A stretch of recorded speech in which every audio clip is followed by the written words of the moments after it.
പുന്നശ്ശേരി നമ്പി ശ്രീ നീലകണ്ഠ ശർമ്മ 1.25 നൂറ്റാണ്ട് മുമ്പ് ഇവിടെ നാനാജാതി മതസ്ഥരെ സംസ്കൃതം പഠിപ്പിക്കാൻ വേണ്ടി സ്ഥാപിച്ച ജനകീയ ഗുരുകുലത്തിന്റെ ബാക്കിപത്രമായി സാരസ്വതോദ്യോതിനിയുടെയും സംസ്കൃത മഹാപാഠശാലയുടെയും ബാക്കിപത്രമായി ഈ 2 പഴയ കെട്ടിടങ്ങൾ മാത്രമാണ് ഇപ്പോൾ ഇവിടെയുള്ളത്. ഇതിപ്പോൾ Perumudiyoor government higher secondary oriental higher secondary സ്കൂളാണ്. ഗുരുനാഥന്റെ സ്മരണയിൽ തന്നെ ഈ സ്കൂൾ ഇവിടെ നിലനിൽക്കുന്നുണ്ട്. ഈ സ്കൂളിന്റെ വളർച്ചയാണ് വാസ്തവത്തിൽ പട്ടാമ്പി സംസ്കൃത കോളേജ്. സംസ്കൃത കോളേജ് പട്ടാമ്പി ചെർപ്പളശ്ശേരി റോഡിലാണ് സ്ഥിതി ചെയ്യുന്നത്. ഇവിടെ നിൽക്കുമ്പോൾ ഗുരുനാഥൻ എല്ലാവരെയും സംസ്കൃതം പഠിപ്പിക്കാൻ വേണ്ടി സഹിച്ച ക്ലേശങ്ങൾ തന്നെയാണ് ഓർമ്മ വരുന്നത്.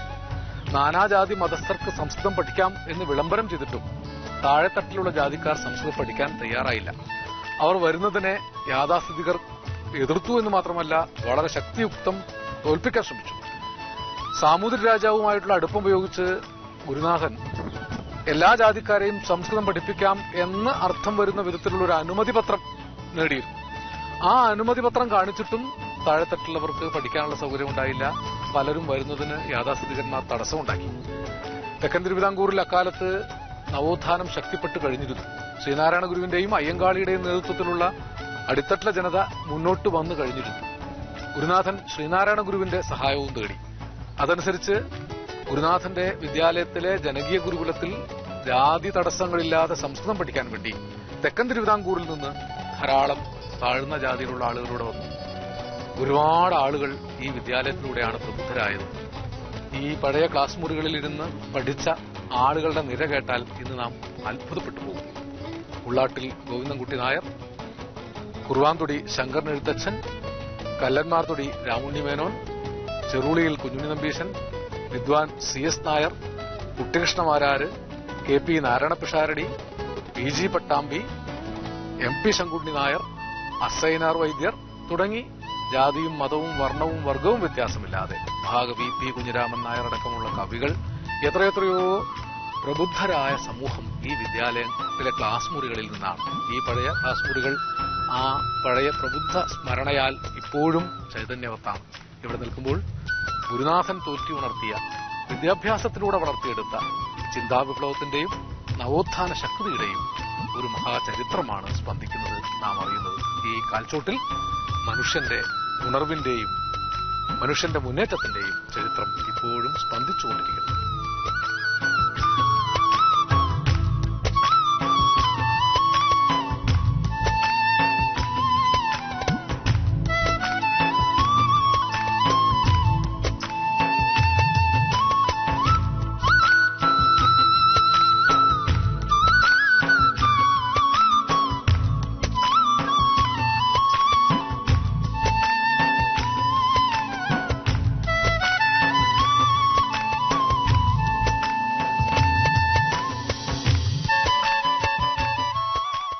നിളാതീരത്തെ കൊടുമുണ്ടയിൽ നരിപ്പറ്റ കടവിലാണ് നാം ഇപ്പോൾ എത്തിയിരിക്കുന്നത്. നദിപറ്റ കുട്ടിയെ കിട്ടിയ മനയാണ് നരിപ്പറ്റ മന എന്നൊരു പഴയ ഐതിഹ്യ കഥയുണ്ട്. നരിപറ്റ മനയല്ലേ നരിപ്പറ്റ മനയാവുക? നദിപറ്റ മന എന്ന അർത്ഥത്തിലോ നദിപറ്റ കുട്ടിയെ കിട്ടിയ മന എന്ന അർത്ഥത്തിലോ നരിപ്പറ്റ മന എന്ന് പേരും വരുമോ എന്നൊക്കെ എറ്റിമോളജിക്കാർ സംശയം ഉന്നയിക്കുന്നുണ്ട്. സ്ഥലനാമ ഗവേഷകരുടെ ഭാഷ്യം എന്തായിരുന്നാലും ഈ ഐതിഹ്യത്തിന് ഭാരതവർഷത്തിലുടനീളമുള്ള ഒരു മഹാമാനവ കഥയുമായി ബന്ധമുണ്ട്. പറയിപെറ്റ് 12 കുലങ്ങളിൽ വളരാനിടവന്ന മക്കളെല്ലാം ഒരമ്മ പെറ്റ മക്കളാണെന്നും സോദരത്വേന വാഴേണ്ടതാണെന്നും പഠിപ്പിച്ച ആ മഹാകഥ നിളാനദിയുടെ ഏറ്റവും പ്രധാനപ്പെട്ട സാംസ്കാരിക ശേഷിപ്പായ കഥയാണ്. കാളിദാസ സദസ്സിൽ വെച്ച് രാമായണത്തിലെ ഏറ്റവും പ്രധാനപ്പെട്ട ശ്ലോകം ഏതാണെന്ന ചോദ്യത്തിന് മഹാപണ്ഡിതനായ വരരുചിക്ക് ഉത്തരം പറയാൻ സാധിച്ചില്ല. ആ ശ്ലോകം കണ്ടെത്തി ഉത്തരം പറഞ്ഞല്ലാതെ ഇനി പിന്മാറ്റമില്ല എന്ന് ശപഥം ചെയ്ത് വരരുചി ദേശാടനത്തിനിറങ്ങി. ഒരു കാനന മാർഗത്തിൽ കൂടി കടന്നു പോകുമ്പോൾ മരച്ചുവട്ടിൽ വരരുചി ഉറങ്ങാൻ കിടന്നപ്പോൾ മുകളിൽ നിന്ന് വനദേവതമാർ തമ്മിൽ പറയുന്നത് കേട്ടു. രാമായണത്തിലെ പ്രധാനപ്പെട്ട ശ്ലോകം എന്തെന്നറിയാതെ അന്വേഷിച്ചിറങ്ങിയിരിക്കുകയാണ് വരരുചി.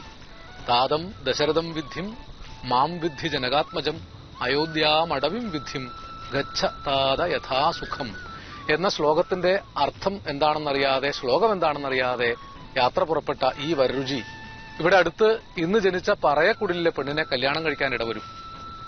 വനദേവതമാർ ഇങ്ങനെ പറയുന്നത് കേട്ട് വരരുചി അന്വേഷിച്ചു.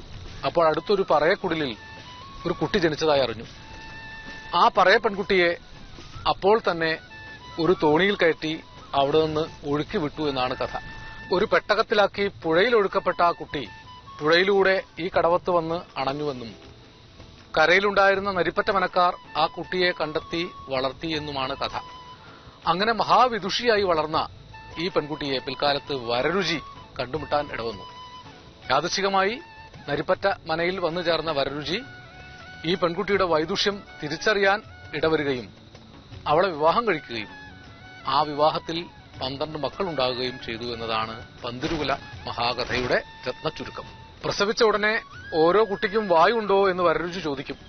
വായുണ്ടെന്ന് പറഞ്ഞാൽ വായുള്ള കുട്ടി പിഴച്ചുകൊള്ളുമെന്ന് പറഞ്ഞ ആ കുട്ടിയെ വഴിയിൽ ഉപേക്ഷിക്കും. അങ്ങനെ ഓരോ കുട്ടിയെയും ഓരോ സമുദായക്കാർ എടുത്ത് വളർത്താൻ ഇടവന്നു. 11 കുട്ടികളും നഷ്ടപ്പെട്ടപ്പോൾ സഹിക്കവയ്യാതെ ആ അമ്മ അവസാനം കുഞ്ഞിന് വായുണ്ടോ എന്ന് ചോദിച്ചപ്പോൾ വായില്ല എന്ന് കള്ളം പറഞ്ഞു. അപ്പോൾ ആ കുട്ടി യഥാർത്ഥത്തിൽ വായില്ലാത്തവൻ തന്നെ ആയിത്തീർന്നു.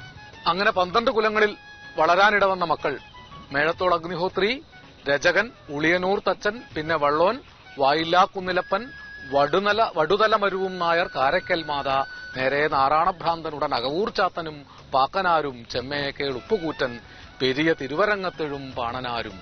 ഈ 12 കുലങ്ങളിൽ പിറന്ന മഹാന്മാരായ മക്കൾക്ക് മുഴുവൻ മാതൃഗൃഹമായി തീർന്ന നരിപ്പറ്റ മനയാണ് ഇതാ ഈ കടവിലുള്ളത്.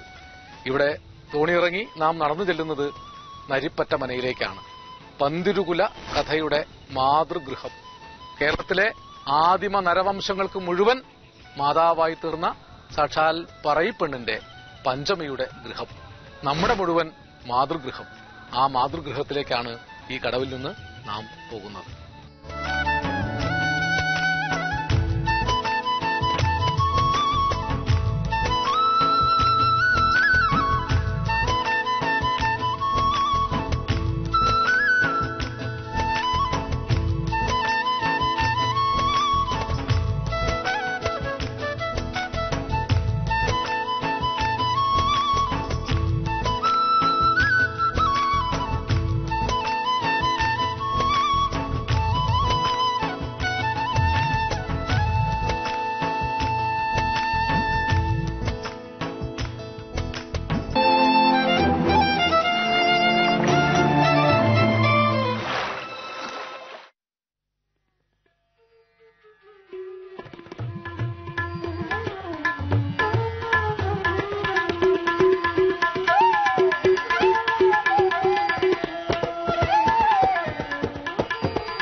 ആയിരത്തഞ്ഞൂറോളം കൊല്ലം പഴക്കമുള്ള ഒരു മഹാകഥയുടെ അന്തരീക്ഷത്തിലാണ് ഞാൻ നിൽക്കുന്നത്.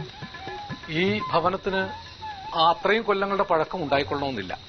ഇപ്പോൾ ചില ശാസ്ത്രീയ ഗവേഷണങ്ങൾ നടക്കുകയാണ്. അഗ്നിഹോത്രിയുടെ ഇല്ലമായ വേമഞ്ചേരി മനയുടെ കഴുക്കോൽ ശാസ്ത്രീയ ഗവേഷണം നടത്തിയതിന്റെ അടിസ്ഥാനത്തിൽ 1400-ലധികം കൊല്ലം പഴക്കമുണ്ടെന്ന് തെളിയിക്കപ്പെട്ടതായി പ്രസ്താവിക്കപ്പെട്ടിട്ടുണ്ട്. ഇവിടെ ഈ മനയിലുണ്ടായിരുന്ന, നരിപ്പറ്റ മനയിലുണ്ടായിരുന്ന ഒരു ആവണപ്പലക, അതിലെ ചില ഭാഗങ്ങൾ നടത്തിയെടുത്ത് പരിശോധിച്ചതിലും 1400-ലധികം കൊല്ലത്തെ പഴക്കം കണ്ടെത്തപ്പെട്ടിട്ടുണ്ട്. പക്ഷേ ഞാനിപ്പോൾ ആലോചിക്കുന്നത് അതിന്റെ ശാസ്ത്രീയമായ സാധുതയെക്കുറിച്ചല്ല. 1500ഓളം കൊല്ലം മുമ്പ് പല ജാതികളിൽ പിറന്നവർ ഒരമ്മയ്ക്കും അച്ഛനും പിറന്നവരാണെന്ന് സങ്കല്പിക്കാനുള്ള ഒരു മഹാകഥയുടെ ഭാവന ഉണ്ടായില്ലേ? 20-ാം നൂറ്റാണ്ടിൽ പോലും തൊട്ടുകൂടാത്തവർ, തീണ്ടിക്കൂടാത്തവർ, ദൃഷ്ടിയിൽപ്പെട്ടാൽ പോലും ദോഷമുള്ളവർ, കെട്ടുപാടുള്ളവർ, പാടില്ലാത്തവർ എന്നിങ്ങനെ പലതായി മനുഷ്യനെ മാറ്റി നിർത്തിയിരുന്ന കേരളം ചൂണ്ടിയാണ് സ്വാമി വിവേകാനന്ദൻ ഇത് ഭ്രാന്താലയമാണെന്ന് പറഞ്ഞത്. എന്നാൽ 1400-ലധികം കൊല്ലം മുമ്പ് മഹാബ്രാഹ്മണനായ വരരുചിക്ക് പറയിപ്പെണ്ണിൽ, ആ പറയിപ്പെണ്ണിനെ എടുത്തു വളർത്തിയതാകട്ടെ മഹാബ്രാഹ്മണരുടെ കുലമായ ഈ നരിപ്പറ്റ മനയാണ്. ആ പറയിപ്പെണ്ണിലുണ്ടായ നമ്പൂതിരിയും നായരും ആശാരിയും പറയനും മാപ്പിളയും ക്രിസ്ത്യാനിയും ഒക്കെയായ മക്കളെക്കുറിച്ച് ഒരു ഭാവന ഉണ്ടാക്കാൻ സാധിച്ച മഹാമനുഷ്യസ്നേഹികൾ ഉണ്ടായിരുന്നില്ലേ? ഈ കഥയുടെ പിറകിൽ മറഞ്ഞിരുന്ന മഹാനായ ആ മനുഷ്യസ്നേഹ ഗായകനെ കുറിച്ചാണ് ഞാനിപ്പോൾ ആലോചിക്കുന്നത്. ആ നാടോടി കഥയുടെ കവിയുടെ എഴുത്തുകാരന്റെ പേര്, അതിന്റെ ചരിത്രം ഒന്നും നമുക്ക് വ്യക്തമല്ല. പക്ഷേ ഈ പുഴയുടെ തീരത്ത് നടക്കുമ്പോൾ നാം ഈ കഥ ഇപ്പോഴും ഓർക്കുന്നുണ്ട്. നരിപ്പറ്റ മനയിൽ പറയിപ്പെണ്ണായി അല്ല, ബ്രാഹ്മണ സ്ത്രീയായി വളർന്നുവെങ്കിലും അടിസ്ഥാനപരമായി പറയിപ്പെണ്ണായിരുന്ന ഈ പറച്ചിക്ക് പിറന്ന 12 കുലങ്ങളിൽപ്പെട്ട മക്കളിൽ ഓരോ കുലത്തിൽ പിറന്നവർക്കും തമ്മിൽ പുലബന്ധമുണ്ട് എന്നത് ഇപ്പോഴും ആചരിച്ചു വരുന്നുണ്ട്. അഗ്നിഹോത്രിയുടെ ഇല്ലമായ വേമഞ്ചേരി മനയ്ക്കൽ ഒരാൾ മരിച്ചാൽ തൊട്ടടുത്തുള്ള ഈരാറ്റിങ്ങൽ പറയ കോളനിയിൽ പാക്കനാരുടെ കുടുംബക്കാർക്ക് പുലയുണ്ട്. ആ പുലബന്ധം ഇന്നും ആചരിച്ചു പോരുന്നു ഈ മഹാകഥയുടെ ഓർമ്മയിൽ. എത്ര സഹസ്രാബ്ദങ്ങൾ പിന്നിട്ടു, ഏതൊക്കെ പരസ്പര വിദ്വേഷങ്ങൾ നാം ഏറ്റെടുത്തു. മനുഷ്യൻ മനുഷ്യനെ കണ്ടാൽ അറയ്ക്കുന്ന കാലം വന്നു. മനുഷ്യനെ പുഴുത്ത പട്ടിയെപ്പോലെ ആട്ടി ഓടിക്കുന്ന അധികാര ഗർവുകൾ വന്നു. പക്ഷേ ചാതുർവർണ്ണയത്തിന്റെ ഈ കെട്ട മനുഷ്യത്വത്തിനെതിരായി ഏതോ നാടോടി കവി ഉയർത്തിക്കാട്ടിയ മഹാസ്നേഹകഥയാണ് നിളാതീരത്തിന്റെ യഥാർത്ഥ പുണ്യം. ഇവിടെ നരിപ്പറ്റ മനയിൽ നിൽക്കുമ്പോൾ ഞാൻ ആ അമ്മയെ ഓർക്കുന്നു. എല്ലാ മതത്തിലും പെട്ടവർ എല്ലാവരും ഒരു മാതാവിന്റെ ജഠരത്തിൽ നിന്ന് വന്നവരാണെന്ന് പഠിപ്പിച്ച മഹാസ്നേഹത്തിന്റെ കഥ, യഥാർത്ഥമായ തിരിച്ചറിവിന്റെ കഥ. ഈ പുഴയും കടന്ന് യാത്ര ചെയ്യുമ്പോൾ ഓരോ നിമിഷവും ഈ മാനവബോധ്യത്തെ തൊട്ടുകൊണ്ടിരിക്കുകയാണ്. മനുഷ്യനാണ് പ്രധാനം.